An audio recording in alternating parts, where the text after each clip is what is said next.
Update. Am I the a-hole for refusing to sleep on the couch? Original post.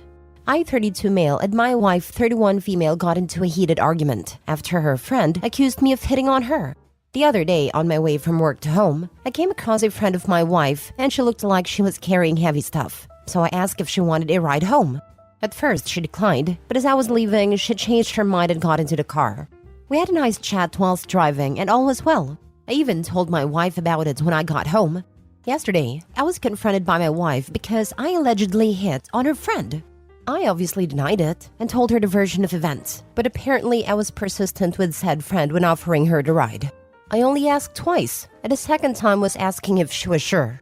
My wife insisted that her friend isn't the type to just lie about something like this. Naturally, I asked why she trusted her friend more than me, and then she told me about how her sister's husband cheated with a friend. I was angry at how I was being compared to someone else based on a mere accusation, and we ended up arguing. Then we were just about to sleep. She told me to sleep on the couch because she didn't feel comfortable with me. I argued that I wasn't going to be punished for something I didn't do, and after quite a back and forth, I eventually let her have the room and slept in the other one instead. I woke up in the morning to yet another confrontation about why I didn't sleep on the couch. I was obviously baffled and asked why I would sleep on the couch when there's an entire other room. According to her, if one spouse tells the other that they should sleep on the couch, then they should do as asked to show that they're sorry. I pointed out that this was ridiculous, especially when you add the fact that I didn't even do anything. Things are now tense, all because I gave someone a lift. Am I the a-hole? Now for the top comments before reading the updates. Not the a-hole. Whoever doesn't want to share the bed should leave the shared bed. I've always been baffled as to why one partner thinks they get to kick the other partner out of a bed that belongs to both of them. My general rule is that everyone gets to control their own body, like going to sleep somewhere else, but when they start trying to control other people's bodies, like kicking a partner out of bed, then they have become an a-hole. And then being mad because you left and slept somewhere else, but you didn't sleep in the correct somewhere else, now your wife is a double a-hole. Yep, I agree with you. Boundaries are for me, not to control you. They're the limit of my consent to participate. Also, for the record, not the a-hole OP. OP needs to find a better wife. She's not it. 1. She believed her friend over him with zero proof provided. 2. She didn't leave the shared space herself, instead he must leave. 3. Insisted he must go on a couch rather than a spare room. 4. Said OP must be sorry rather than have a discussion. 5. Not dealing with her own insecurity issues. Unless she agrees to go to therapy and apologizes sincerely, this will likely break trust for OP permanently, and you can't continue a marriage without trust. Wife basically decides whenever she feels like, not reality, that OP must be punished by having a painful night on the sofa, rather than a brief separation.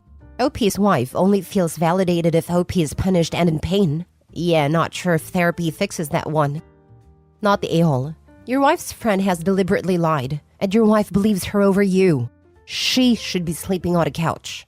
You need to warn other male acquaintances about that friend, and never help her again. Never speak to her again, and anytime you are in the same location, you need to record the entire time. Not the a-hole. And oh man, do you have problems. That kind of nonsense is a deal breaker for me. Also, what I was thinking, sleeping in the other room wasn't even good enough? Wow. Getting mad that your partner, who you supposedly love, didn't go to the doghouse like you ask is honestly such a horrible thing to do. On top of believing a random friend over your partner, when said partner told you it happened already. Now for the update. A week ago, I made a post about how my wife got angry at me for not sleeping on a couch after her friend accused me of hitting on her. Well, not too long after the arguments, we eventually confronted said friend, only for another argument to break out. This time between my wife and her friend, and I got more than I bargained for. Basically, the friend denied ever saying I was hitting on her, and said my wife took it out of context / misheard her. My wife argued back saying the opposite, that friend said I was making moves on her and flirting. According to friend, her words were along the lines of, "Your husband was very nice to me, and had it been any other person, I would think they're flirting." Honestly, there was a lot of back and forth about what was actually said. But in the end, it was established that I had, in fact, not flirted with her friend. However, because of this argument, things were heated and things were said. What got me is when her friend revealed to me that my wife was very insecure and had been keeping tabs on me, checking my phone every now and then without my knowledge and, quote, searching my car and laundry for any feminine product/scents that did belong to her every so often. Apparently, she's been confiding all this to her friends, and at some point, even considered having one of her friends flirt with me to see what I would do. Needless to say, I'm speechless and very disappointed. It's only now that I realize there wasn't any trust ever in this marriage, and I'm only going to continue suffering because her sister's failed marriage. She's tried apologizing and denying at the same time, to the point where I'm confused what she's apologizing for and what she's denying. I was tempted to give her the same treatment she gave me based on an accusation, but to be honest, I really don't have the energy. As of now, I've asked for some space to contemplate this entire marriage. Thanks everyone for the support and advice. It really means a lot. It seems like a lot of you were right. I think I'll take it from here. Again, thank you so much. Sincerest regards. Wow, OP. She's projected her insecurity so hard it contaminated her friend's view and or the friend decided to fake the loyalty test for her? Sounds like she needs a no-contact timeout for the health of your relationship, and your wife needs a therapist to vent to instead of crap-steering friends. Good luck, my dude. Thanks for the update.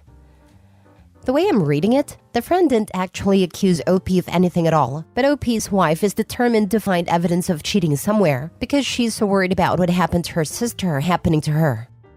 Kind of a self-fulfilling prophecy, pushing someone because they are going to hurt me or leave me or cheat on me until they actually do leave. OP, I am so sad to hear this is happening to you. Don't look for any blame by yourself. You did nothing wrong, and this is a problem of your partner. I totally agree. The worst part about trust issues is that you often end up getting exactly what you fear.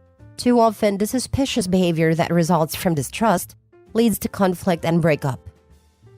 Next story. Am I the a-hole for not treating my stepchildren equally to my son? When my husband and I got married, we got an extensive prenup, and we agreed that we would each be responsible for providing for our children. It came from a marriage where his ex-wife milked him for cash, and I also like the idea of separate finances. We each pay our own bills. Groceries and a mortgage was split 40-60. Him 60%, me 40%, based on the fact that he has 2 children and I have 1. I understand that to some people it might seem a bit roommate-ish, but I've loved it, and I think it works out great. I don't care about the money he wastes golfing because it's his money, not mine. And I can get expensive sushi all the time. Growing up, my parents would always yell at each other about finances, nitpicking each other's spending.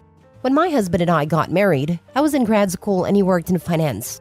He lost his well-paying job and now makes 50% less, whereas my career has flourished in recent years. My son turns 15 soon, and he's been asking for a Model 3. I plan on getting it for him because I think he deserves it. My husband recently came to me upset because my son was talking about how excited he is to get a car. That upset his step-siblings, who haven't and won't be getting cars. Now my husband said he wants to change how our household bills are split. He wants me to pay 80% and him 20%. His reasoning is because with his pay cut and his ex-wife still taking a large chunk in child support, he isn't able to go for live the same lifestyle as before. He also wants me to buy each of my stepchildren a car this Christmas. I basically told him he's out of his mind, and he complains that his ex-wife used him for cash and made him pay all the bills, but that's what he's trying to do to me. He didn't really know how to respond to that, but isn't talking to me now. I find it kind of funny that when I made significantly less money, he had no issue with our finance split. But now that he's the one making less, it's an issue? Am I the a-hole for not wanting to buy my stepkids cars and fund a family?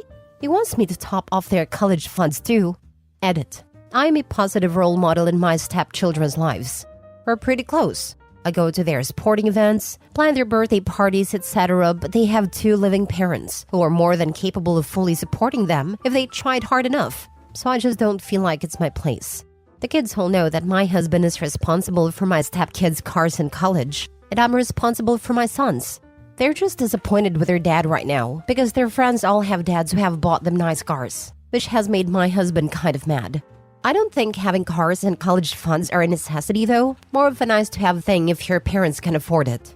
So I feel like my husband should either step up to the plate and get a better job, or get off my back. Now for the top comments. Not the a-hole. And you've made super fair points about how he was fine with his split when he was making more.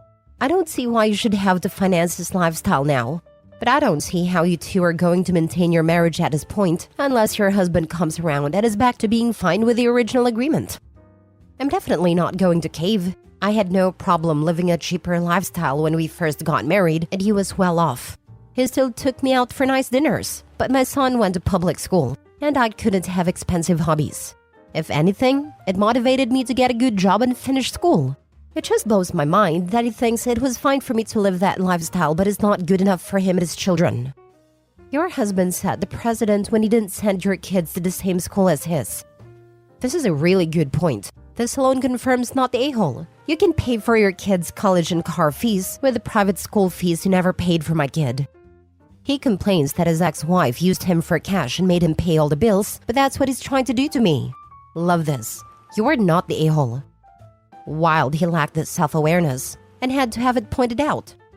Either way, it's going to cause problems. If your stepchildren are getting a car, it should be bought by their parents, and you could help with a small amount if you'd like. But buying 3 cars all by yourself is ridiculous. Info: how often do your stepchildren stay with you? My stepchildren are with us the majority of the time. They see their mother every other weekend, as well as whenever they ask to. I can afford to buy the 3 cars. I just don't want to out of principle. I don't think he would buy my son a car if the roles were reversed, which is okay. He's my son, and I acknowledge that I'm responsible for providing for him. Has he had his child support reevaluated with the less money coming in and the fact that the kids are with him more? Maybe you should start there. You are not the a-hole. Why is he still paying so much in child support? If he says anything about his ex-wife and her lifestyle, you know you have a huge problem. He went to get it reduced, but the judge barely reduced it because his ex-wife lives off it. She just gets disability other than that. The judge's reasoning is because she wouldn't be able to afford her apartment without it, and the kids wouldn't be able to stay with her mother at all if she was homeless. Last story. Am I the a-hole for refusing to move into a new apartment with my boyfriend because it'll mean I have to pay rent? I, 23 female, live in an apartment I inherited from my late dad. It's fully in my name since him and my mom weren't ever married or even in a relationship at all, and he didn't have a wife or other kids. He passed away during peak COVID, and I moved into the apartment full-time last year after graduation. The apartment was in a different city to my university, so I couldn't live in it while I was in university. I met my now boyfriend when I moved to this city.